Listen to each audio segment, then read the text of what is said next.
Saludos, vamos a continuar con el estudio básico del libro de Isaías y vamos a estar cubriendo ahora el capítulo 41. Les adelanto que este capítulo tiene unos versículos que no son muy fáciles de interpretar y Dios habla así porque en una ocasión Jesucristo dijo: el que lee, entienda. Y es la forma en que Dios también quiere que nosotros nos comportemos, que escudriñemos la palabra. Y mucha fuente de información está fuera de los versos que estamos estudiando o que podríamos estar estudiando. Y al complementar los versos que estamos estudiando con otras enseñanzas en la Biblia es que podemos descifrar, si pudiéramos usar esa palabra. La palabra correcta sería interpretar con más conocimiento, con más sabiduría, lo que Dios quiere decir. Por lo tanto, vamos a estar cubriendo estos versos y vamos a estar trayendo el original. Siempre les he aconsejado que vayan al original, porque esto es una interpretación que hicieron unos hombres de un original. Y cuando vamos al original, vamos a la descripción más directa en mensaje de parte de Dios hacia nosotros, usando también un hombre, porque Dios usó un hombre para que escribiera el original de la Biblia. Así que si vamos al original, vamos a la primera fuente, por lo menos a la primera fuente humana inspirada por Dios. Una traducción es una interpretación de la fuente original inspirada por Dios a un hombre. Por lo tanto, podríamos decir que es una traducción de lo que es también el mejor mensaje del original. No quiero abundar mucho en esa explicación, pero es como lo hemos dicho. Recuerden también que Dios habla, la profecía en unos momentos dados, habla del presente, habla del futuro, habla del pasado, habla de diferentes fechas en el presente e intercala su palabra de esa forma. Por eso la profecía no muchos la entienden, porque no han estudiado mucho la Biblia, han leído unos pasajes y no se han metido a profundizar en las diferentes profecías y enseñanzas que hay en la Biblia, especialmente las profecías. Para poder interpretar las profecías hay que leer mucha profecía.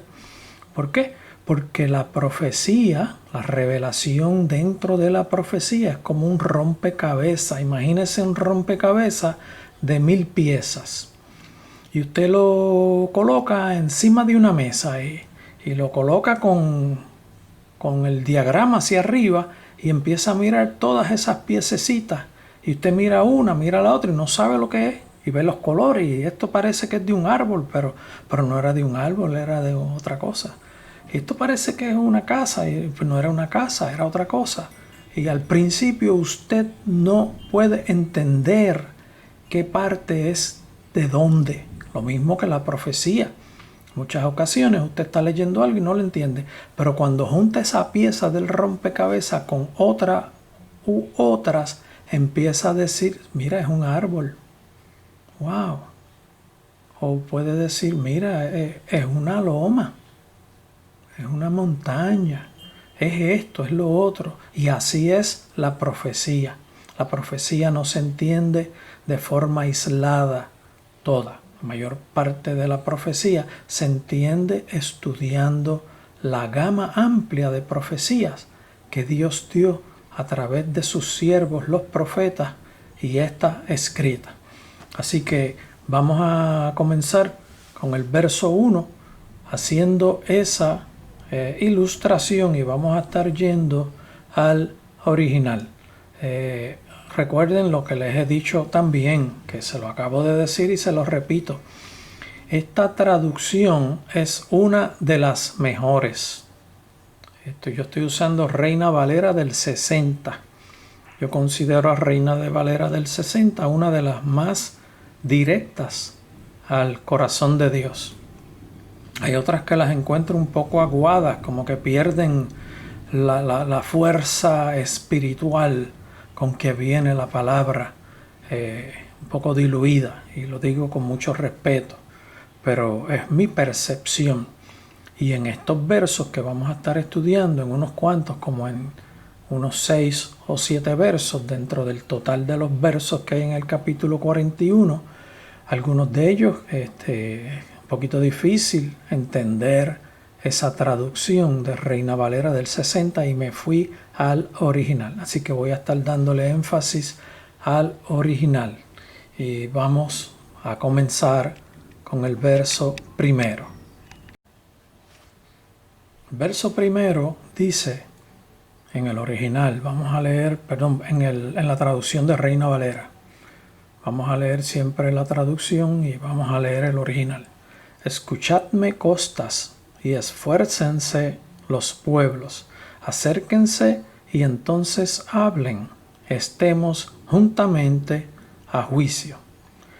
Aquí el original dice, callad ante mí islas y naciones renueven fuerzas.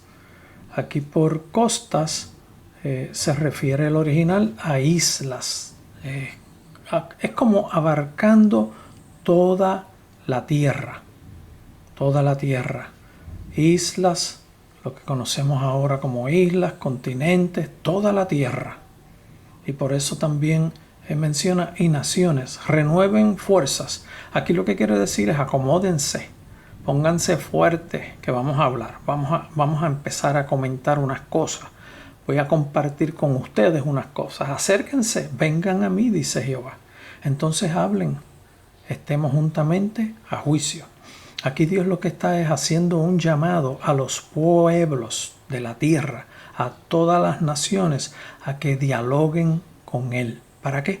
Para hacer una evaluación de quién es quién y quién es el que es, si ellos son o si es Dios. Eso es a lo que se refiere. El original dice, callad ante mí islas y naciones, renueven fuerzas. Callad ante mí, mantengan silencio frente a mí. Callad ante mí islas y naciones, renueven fuerzas. Porque delante de Dios, el que no anda bien pierde su fuerza, sabe, y cae postrado al piso. Acérquense y entonces hablen. Estemos juntamente a juicio. Vamos a hacer un juicio. Vamos a evaluar quién es quién. Quiénes son ustedes y quién soy yo. A eso es a lo que se refiere Dios con el primer verso, con el verso número 1. Vamos ahora al verso 2. El verso 2 nos dice de la siguiente forma. ¿Quién despertó del oriente al justo? Lo llamó para que le siguiese. Entregó delante de él naciones y le hizo enseñorear de reyes. Los entregó a su espada como polvo, como hojarasca de su arco arrebata. Vamos a ver el original. Aquí vamos a analizar un poco más el original, que entiendo yo que va más directo a lo que este verso quiere decir. El original dice, ¿quién despertó del este? Rectitud le llamó a su pie. Entrega delante de él gentiles y reyes somete. Con otras palabras, ¿quién despertó del este? Rectitud le llamó a su pie. Entrega delante de él gentiles y reyes somete. O sea, aquí están llamando a alguien para que se postre delante, a los pies del que lo llama. Y a ese que llamó se postran gentiles y reyes. Entrega a ese que fue llamado gentiles y reyes a sometimiento. Y esto lo hace, como continúa la explicación del original, diciendo, hace como el polvo su espada, como paja aventada su arco. Voy a volver a leerlo. ¿Quién despertó del este? Rectitud le llamó a su pie. ¿Quién despertó del este? ¿A quién llamaron del este? ¿Quién llamó? Rectitud le llamó a su pie. Rectitud le llamó a su pie. Entrega delante de él gentiles y reyes. Sometease como el polvo su espada, como paja aventada su arco. Y les comento que esto parece, y yo creo que es, el momento de la segunda venida de Cristo y su victoria sobre todas las tropas enemigas. Fíjense que el original dice: ¿quién despertó del este? Rectitud le llamó. ¿Quién es el recto? Dios es el recto. Rectitud le llamó a su pie. Rectitud le llamó a su pie. Rectitud le llamó a su obediencia. Entrega delante de él, y en este caso nos estamos refiriendo, y entrega delante de Jesucristo, gentiles y reyes en sometimiento. Hace como el polvo su espada, como paja aventada su arco. Entendemos que nuestra mejor interpretación de este verso es el llamado de Dios a lo que estableció desde el principio a Jesucristo en su segunda venida, a defender a su pueblo, usando a Jesucristo con todos los fieles santos que vendrán con él en su segunda venida. Y cuando dice ¿quién despertó del este?, se refiere a que hay un momento de urgencia. ¿Quién despertó del este? Rectitud le llamó a su pie. Entendemos que es la reacción de Dios en la orden a Jesucristo a defender a su pueblo en el momento de la segunda venida, cuando Jesucristo vence todas las tropas que se levantaron en contra de Israel para destruir a Israel, para destruir al pueblo de Dios. Fíjese que quien despertó del este, dice, rectitud le llamó. El único recto es Dios. ¿Y a quién se le entregan los gentiles y reyes en sometimiento? A Jesucristo. O sea, eso es claro. Quien despertó del este, rectitud le llamó a su pie. El único recto es Dios, y a quien solamente se le entregan los gentiles y a los reyes en sometimiento es a Jesucristo. ¿Y en qué momento? En la segunda venida de Cristo. Pasemos ahora al verso 3. Vamos ahora al verso 3, que dice como sigue: le siguió, pasó en paz por camino, por donde sus pies nunca habían entrado. Fíjense la continuación de estas expresiones en estos versos. Los siguió, pasó en paz por camino, por donde sus pies nunca habían entrado. Vamos al original. Los persiguió. Es muy distinto a pasó. Los persiguió. Pasa en paz. Sendero con sus pies no vino. En otras palabras, sendero que con sus pies no había caminado. Y en este caso yo hago la comparación más adelante de lo que es la naturaleza humana de Jesucristo cuando estaba en su ministerio y la naturaleza divina en su segunda venida. Los persiguió, pasa en paz. Sendero con sus pies no vino. Sabemos que fueron entregados con el poder de la espada de su boca todos los ejércitos del enemigo, incluyendo los reyes, como mencionó el verso anterior. Aquí está diciendo, en adición a lo que describe el original, los persiguió, pasa en paz, sendero con sus pies no vino. Esto parece, y yo creo que es cuando Cristo los confronta con la espada de su boca, en dominio total, en control total, con todo su poder, y al vencer, camina en control total, en paz, a continuar su trabajo. Es como el momento, y me luce que es, cuando Jesucristo vence, después de haberlos perseguido en control, como dice, los persiguió, pasa en paz. Los dominó con la espada de su boca y continuó camino en paz. sendero que sus pies no vino, sendero que sus pies, puedo yo decir ahora, humanos, no habían caminado, porque ahora viene en cuerpo divino. Sendero que como humano no había caminado, o de la forma humana no había caminado, porque ahora es de forma y naturaleza divina. Venció, caminó en paz. Es lo que luce. Vuelvo y leo la explicación. Esto parece, y yo creo que es, cuando Cristo los confronta con la espada de su boca en dominio total, en control total, con todo su poder, y al vencer, camina en control total, en paz, a continuar su trabajo. Es la primera ocasión en que Jesucristo entra pasando por ese lugar de forma espiritual y no humana, con todo el poder de su gloria y majestad.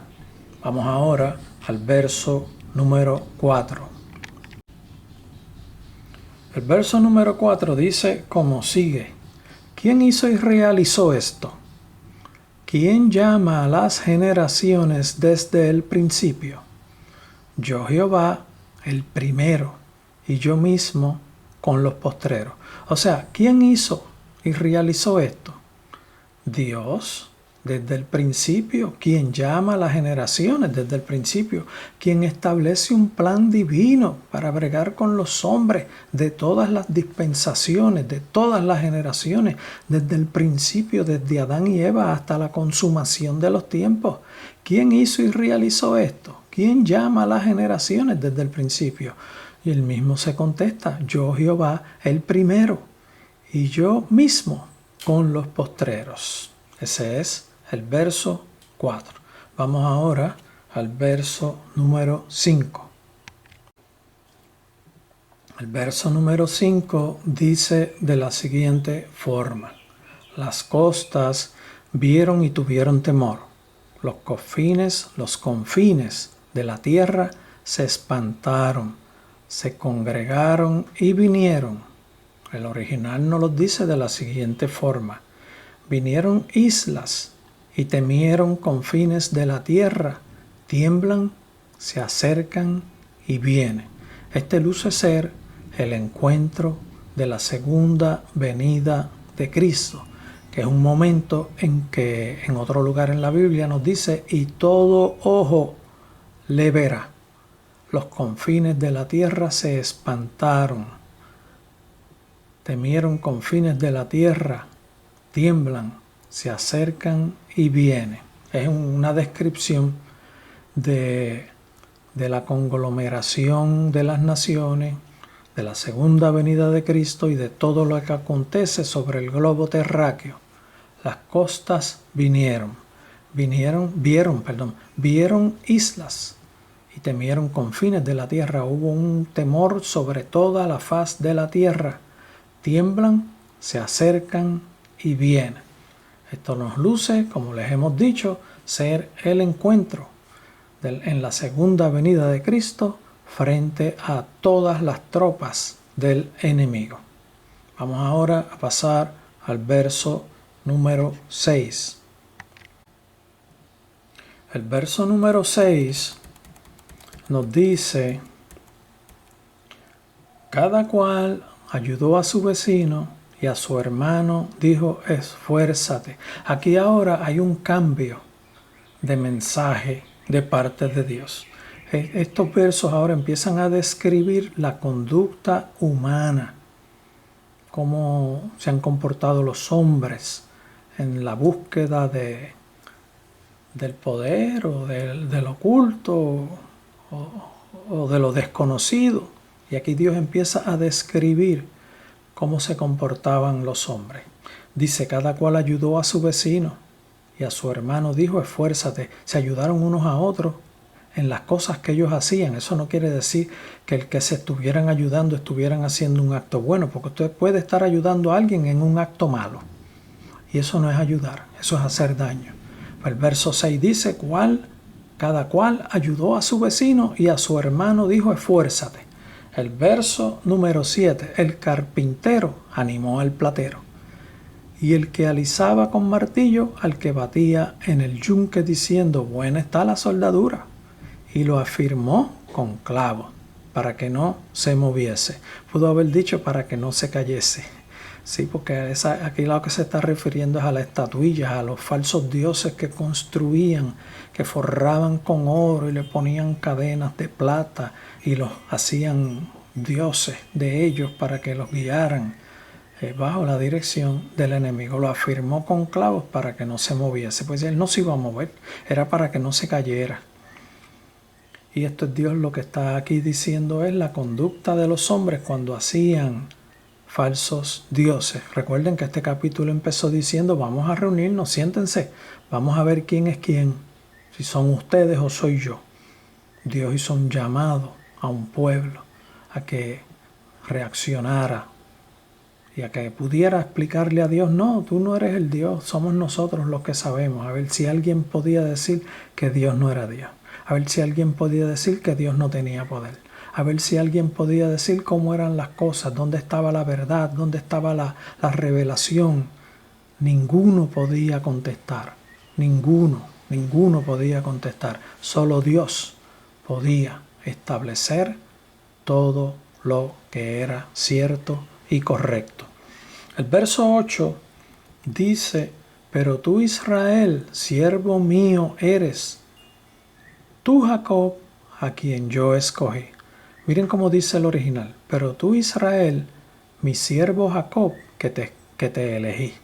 O sea, aquí lo que está diciendo es directamente, tú Israel, mi siervo Jacob, que te elegí. ¿De dónde se forma Israel? De Jacob, que cuando le cambió el nombre.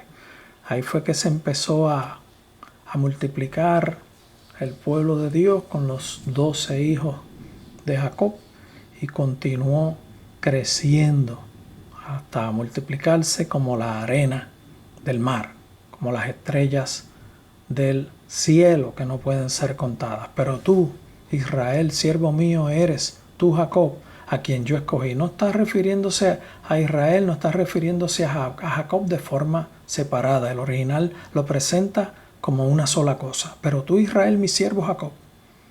Tú Israel, mi siervo Jacob, que te elegí. Se está refiriendo a Jacob, de quien se formó Israel, a Jacob, a quien te elegí. Descendencia de Abraham, mi amigo. El verso 9. Porque te tomé de los confines de la tierra, y aquí se refiere a Abraham, porque te tomé de los confines de la tierra y de tierras lejanas te llamé y te dije, mi siervo eres tú, te escogí y no te deseché. Aquí Dios empieza ahora a consolar a su pueblo y el verso 10 empieza directamente a decirlo, no temas porque yo estoy contigo, no desmayes porque yo soy tu Dios que te esfuerzo, siempre te ayudaré, siempre te sustentaré con la diestra de mi justicia. Y esa diestra de su justicia es el brazo todopoderoso de Dios, el brazo celoso de Dios que defiende a los suyos. ¿Y quiénes son los suyos? Su pueblo escogido, su pueblo redimido, su pueblo salvado, a quien Él ha reunido y ha formado y ha establecido. Verso 11 dice, he aquí que todos los que se enojan contra ti serán avergonzados y confundidos, serán como nada y perecerán los que contienden contigo. Mire qué palabra directa y firme de parte de Dios a su pueblo. He aquí que todos los que se enojan contra ti serán avergonzados y confundidos. Y eso Dios lo hace. Esa es palabra de Dios. Palabra de Dios es veraz. Palabra de Dios se cumple. Siempre se cumple. La diferencia puede ser establecida si somos nosotros de Dios o no somos de Dios. Pero si somos de Dios, esa palabra se cumple. He aquí que todos los que se enojan contra ti, tú que eres mío, tú que eres parte de mi pueblo, serán avergonzados y confundidos. Serán como nada y perecerán los que contienden contigo. Fíjense que menciona a los que se enojaron. estaban enojados, pues no estaban contendiendo, estaban enojados allá, refonfoñando, pero aparte, pues van a ser avergonzados y confundidos. Y el que te confronte, va a perecer. O sea, y perecerán los que contienden contigo. Esa es la realidad. Esa es palabra de Dios. El verso 12 dice, buscarás a los que tienen contienda contigo y no los hallarás. O sea, van a desaparecer. Tú por más que los busques en un momento dado, ¿dónde está este que me estaba atacando? Ay, pues ya no está por aquí, ya no ha vuelto más. Es que Dios se lo llevó. Dios de una forma u otra lo sacó del medio. Dios lo hace desaparecer. Serán como nada y como cosa que no es aquellos que te hacen guerra. Esta es palabra de Dios. Recuerde que la palabra de Dios se cumple. No falla, Dios es veraz, Dios cumple su palabra. Verso 12 leemos nuevamente, buscarás a los que tienen contienda contigo y no los hallarás. Serán como nada y como cosa que no es aquellos que te hacen la guerra. Porque yo Jehová soy tu Dios, quien te sostiene de tu mano derecha y te dice, no temas, yo te ayudo. Él nos agarra, nos toma por la mano nuestra derecha y nos fortalece y nos ayuda. Porque yo Jehová soy tu Dios, quien te sostiene de tu mano derecha y te dice, no temas, yo te ayudo. Esa es palabra de Jehová para todos nosotros. Vamos al verso 14. Nos dice, no temas, gusano de Jacob. Me gusta más lo que dice el original. Ay, no es gusano de Jacob. No. No es gusano de Jacob. Es gusano Jacob. Es que Dios nos describe como lo que somos. Somos un gusano. ¿Qué puede hacer un gusano? ¿Puede levantar una espada? No puede. Gusano tiene bien poca limitación, igual que nosotros, los hombres, los humanos, contra el enemigo. En pelea somos como un gusano, pero cuando Dios está con nosotros, Dios guerrea por nosotros. Por eso dice, no temas, gusano Jacob, oh vosotros los pocos de Israel, yo soy tu socorro, dice Jehová. El Santo de Israel es tu Redentor. El Santo de Israel es tu Redentor. Él es nuestro socorro. Verso 15 dice, he aquí que yo te he puesto por trillo. Trillo es un rastrillo, un buen rastrillo, un trillo nuevo, un rastrillo con dientes bien amolado, bien fuerte, que usted lo pasa para rastrillar y limpia todo lo que hay en el medio. He aquí que yo te he puesto por trillo, que te he puesto por rastrillo nuevo, lleno de dientes fuertes.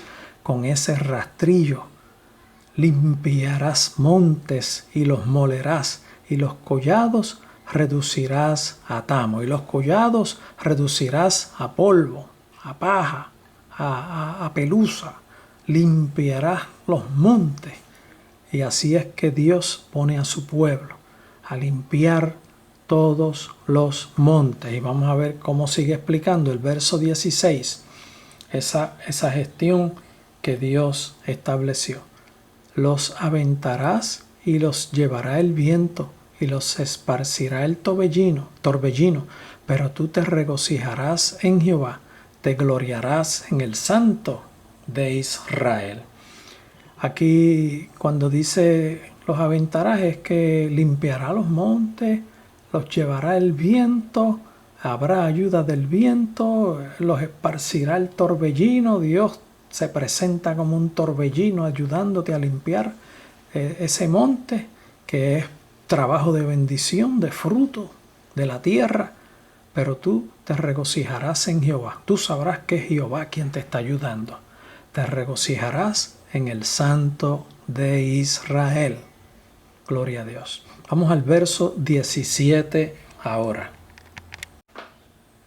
Miren, el verso 17 hace una representación de cómo somos nosotros, en qué nivel estamos nosotros.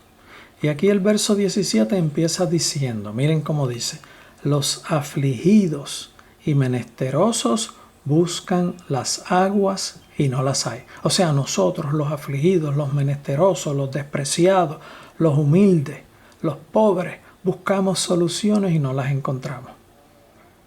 Seca está de sed su lengua, se nos seca la boca de tanto trabajo, de tanto esfuerzo.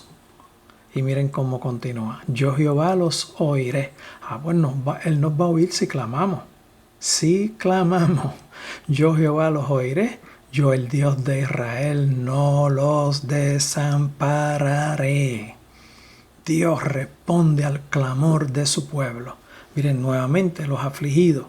Nosotros los afligidos, los menesterosos, buscamos soluciones, buscamos agua, no las encontramos. Oh Dios mío, ayúdanos que estoy tratando de resolver. Ya yo estoy sediento, no tengo fuerzas. Dios mío, necesito de ti, yo sin ti no puedo. Entonces Dios dice, yo te voy a oír. Yo soy tu Dios y no te voy a desamparar. Dios siempre ayuda al afligido. Dios siempre ayuda al menesteroso. Dios siempre ayuda al arruinado. Dios siempre ayuda al asilado, al desválido, al mendigo, al necesitado, al pobre. Dios siempre le ayuda cuando claman a Él. Verso 18. En las alturas abriré ríos. ¿No se le parece esto a lo que hemos estudiado en otros capítulos? Cuando Dios dice que va a abrir bendición y donde no hay río va a ser río, y que hemos dicho que en esas otras lecturas bíblicas se refiere a los acontecimientos de los preparativos para el reino milenial. Aquí estamos hablando de lo mismo.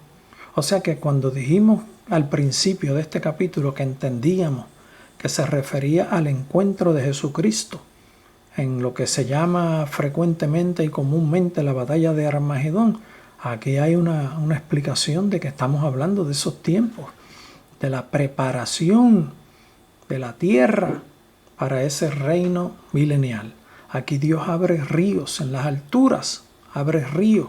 Por lo general los ríos más comunes están en las partes más bajas, que es cuando llueve y se acumula el agua. Aquí Dios dice, en las alturas abriré ríos y fuente en medio de los valles. Abriré en el desierto estanques de agua y manantiales de agua en la tierra seca.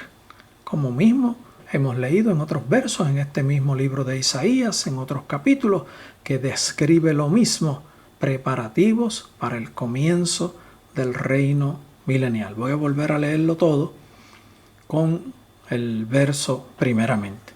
En las alturas abriré ríos y fuentes en medio de los valles. Abriré en el desierto estanques de aguas y manantiales de aguas en la tierra seca.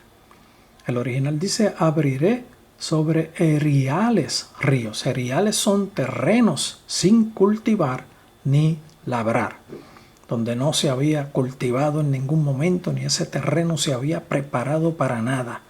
Y usted sabe que esos territorios allí en Israel abundan. Así que todo eso va a reverdecer. Va a haber ríos corriendo y manantiales por todos esos lugares áridos y desiertos. Y esa tierra va a ser bella, fértil, como fue al principio. Esto Dios lo hará como preparativo para el comienzo del reino milenial. El verso 19 dice, daré en el desierto cedros, acacias, arrayanes y olivos. Pondré en la soledad cipreses, pinos y bojes juntamente. Aquí Dios está diciendo todo lo que va a florecer.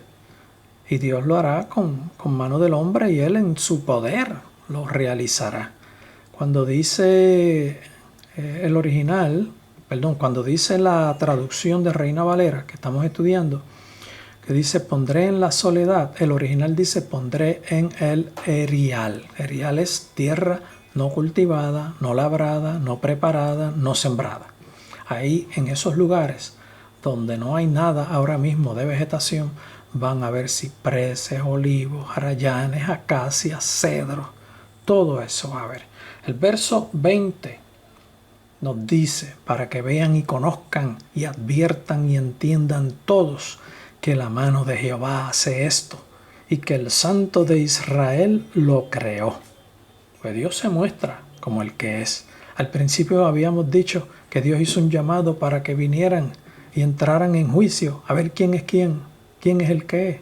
Aquí el verso 20 nos lo está diciendo, para que vean y conozcan y adviertan y entiendan todos, para que nadie tenga la menor duda, para que nadie se confunda, para que nadie se crea lo contrario, que la mano de Jehová es quien hace todo esto y que el Santo de Israel es el que lo crea. Aquí el verso 21 comienza con un reto a la conducta de los hombres que hacen falsos dioses. Verso 21, alegad por vuestra causa, dice Jehová, presentad vuestras pruebas, dice el Rey de Israel. ¿A quién le dice? A los hombres que hacen falsos dioses. Vamos, muestren ustedes por qué ustedes hacen esas cosas, por qué ustedes hacen falsos dioses.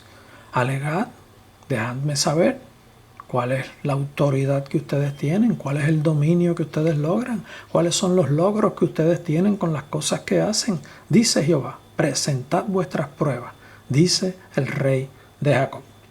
Verso 22, traigan las pruebas, anúnciennos lo que ha de venir, háblennos profecía, a ver si ustedes pueden, anúnciennos lo que ha de venir, díganos lo que ha pasado desde el principio, hagan el recuento total de lo que ha pasado desde el principio. Ustedes son el principio y el fin, ustedes son el alfa y el omega, ustedes no lo son. El principio y el fin soy yo, dice Jehová. El alfa y el omega soy yo, dice Jehová. Traigan, anúncienos lo que ha de venir. Díganos lo que ha pasado desde el principio y pondremos nuestro corazón en ello. Sepamos también su postrimería y hacednos entender lo que ha de venir. O sea, revélennos ustedes lo que viene. A ver si ustedes pueden. Se quedan callados porque no pueden. Dadnos nuevas de lo que ha de ser después. Digan las noticias de lo que viene después para que sepamos que vosotros sois dioses. No pueden decirlo. Ustedes no son dioses. No tienen ese dominio del conocimiento, de la ciencia. Eso está en mi dominio, dice Jehová. Dadnos nuevas de lo que ha de ser después para que sepamos que vosotros sois dioses. O a lo menos haced bien o mal, para que tengamos que contar y juntamente nos maravillaremos. No pueden contar nada, no nos podemos maravillar, porque ustedes no tienen conocimiento del futuro, ustedes no tienen conocimiento del alfa, del omega, del principio, del fin. Ustedes no son nada. He aquí, el 24, he aquí que vosotros sois nada. Mira, aquí yo lo había adelantado. El 24 dice, he aquí que vosotros sois nada. El original dice algo mejor. Ustedes son menos que nada. Y vuestras obras, vanidad. El original lo dice mejor. Y vuestras obras menos que vanidad.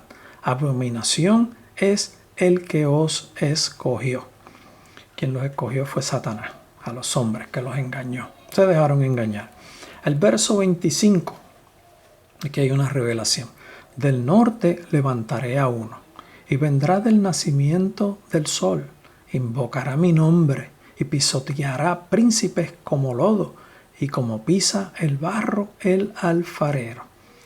Entendemos que este es Jesucristo a quien Dios llamó a la misma explicación que habíamos dado anteriormente a lo que llamamos a la batalla de Armagedón, cuando Jesucristo con la espada de su boca vence a todos los ejércitos del enemigo. Del norte levanté a uno y vendrá del nacimiento del sol, invocará mi nombre, dice Jehová, invocará mi nombre. En Jesucristo actuando en obediencia al mandato de Dios. Y pisoteará príncipes como lodo, y como pisa el barro el alfarero.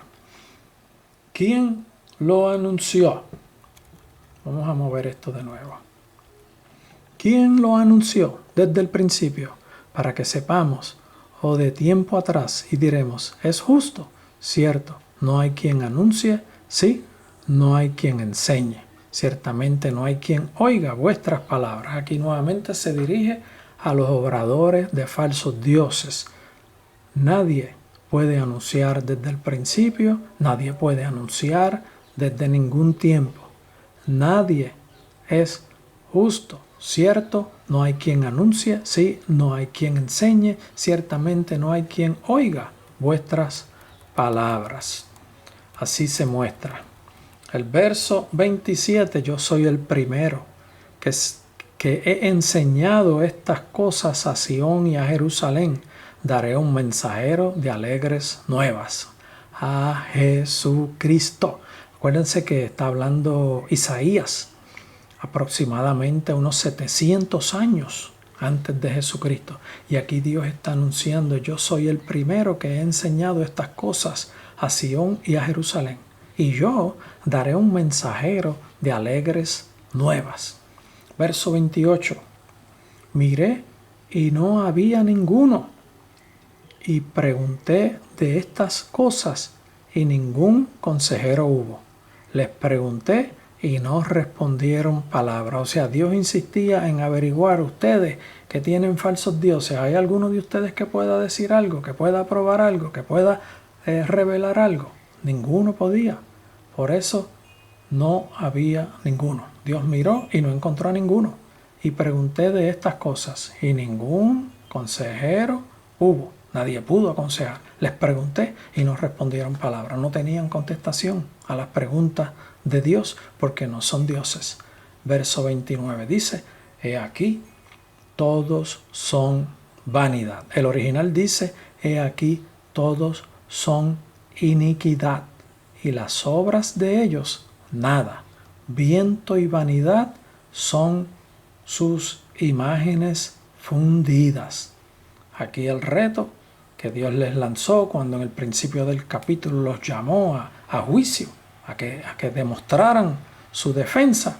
Ninguno pudo decir nada, ninguno pudo contestar a las preguntas de Jehová. Por eso el verso 29 termina contundentemente diciendo, he aquí, todos son vanidad, todos son iniquidad, y las obras de ellos nada. Viento y vanidad son sus imágenes fundidas. Bueno, este es el fin de este capítulo. Les adelanto que los próximos capítulos son unos capítulos hermosos como todos los anteriores, pero el libro de Isaías ya comenzó un curso nuevo de revelación, de anunciación, de gloria de Dios, de obra de Dios, que hemos visto que han ocurrido muchas de ellas y todavía faltan muchas por ocurrir. Habla mucho de Jesucristo estos próximos capítulos, así que les exhorto a que estudien todos los capítulos. Los que no los han estudiado deberían de estudiarlos en secuencia. Saque su tiempo. Yo he decidido grabar el capítulo completo en cada video porque entiendo que debe de ser así. Y sé que toman un tiempo de cerca de una hora, muchos de ellos, la mayoría son más de media hora. Y les aconsejo que no tienen que verlos completos, ustedes pueden verlos por partes, pero deberían de verlos completos. ¿Por qué? Porque ustedes van a ser transformados espiritualmente. El que estudie el libro de Isaías será transformado espiritualmente por Dios. Si usted hace un estudio con conciencia, meditando, usted va a ser transformado por Dios. Eso yo se lo aseguro. Eso yo se lo aseguro que Dios lo va a hacer. Así que Dios le bendiga y hasta el próximo capítulo.